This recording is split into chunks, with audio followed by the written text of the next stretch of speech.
Hello అందరికీ నమస్కారం అండి. Welcome back to Sri Vastrasya. ఈరోజు నేను ఒక కిడ్స్ అవుట్ఫిట్తో వచ్చానండి. సో ఇది వచ్చి ఒక సారీ అనమాట. క్లయింట్ ఒక సారీ తీసుకొచ్చారు, అందులోనే మొత్తం అవుట్ఫిట్ డిజైన్ చేశాము. ఫస్ట్ ఆఫ్ ఆల్ బ్లౌజ్ కాన్సెప్ట్కి వస్తే లైక్ సారీలో పళ్ళు, border, sorry blouse, sorry body మొత్తం యూస్ చేసి చేయాలనుకున్నాము, ఏది వేస్ట్ చేయకుండా.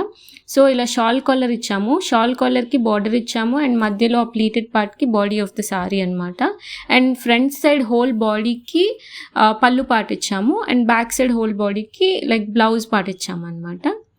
ఇలా మొత్తం యూస్ చేయాలని, because everything was so good, ఆ సారీలో ఎవ్రీథింగ్ వాజ్ సో గ్రాండ్ అనమాట. సో ఇది వేస్ట్ చేయకూడదని ఇలా ఒక కాన్సెప్ట్ క్రియేట్ చేసాము, సో దట్ అన్ని parts of the sorry we can use అన్నట్లు.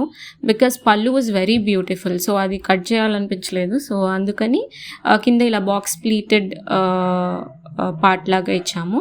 అండ్ స్లీవ్స్కి వచ్చేసరికి again we use the border, scallop, చిన్న సెమీ స్లీవ్స్కి స్కాలప్ డీటెయిలింగ్ లాగా ఇచ్చి స్లీవ్స్ చేసామన్నమాట. And back side of the blouse వచ్చేసరికి సారీకి వచ్చిన బ్లౌజ్ని తీసి ఇలా బ్యాక్ సైడ్ ఆఫ్ ద బ్లౌజ్కి ఇచ్చాము. అగైన్ బాక్స్ ప్లీట్సే వస్తాయి వెనుక కూడా. సో ఇలా షాల్ కాలర్ ఇచ్చాము, మధ్యలో ప్లీటెడ్ వచ్చింది కాబట్టి మాకు సారీ కలర్ కూడా యాడ్ చేయడానికి కుదిరింది అనమాట. సో బ్లౌజ్ అయితే ఇలా ఉంటుంది కంప్లీట్లీ ఒక టెంపుల్ ఆర్కిటెక్చర్ లాగా చేసామన్నమాట.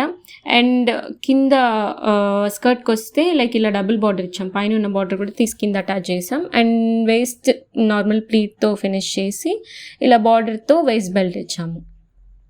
సో నార్మల్ ప్లీటెడ్ స్కర్ట్ అనమాట ఇది. So this will look like this. So skirt and blouse ఇలా కనిపిస్తుంది ద హోల్ అవుట్ఫిట్. మీకు కూడా ఇలా కావాలి కస్టమైజ్ చేసుకోవాలంటే please to contact us. Thank you.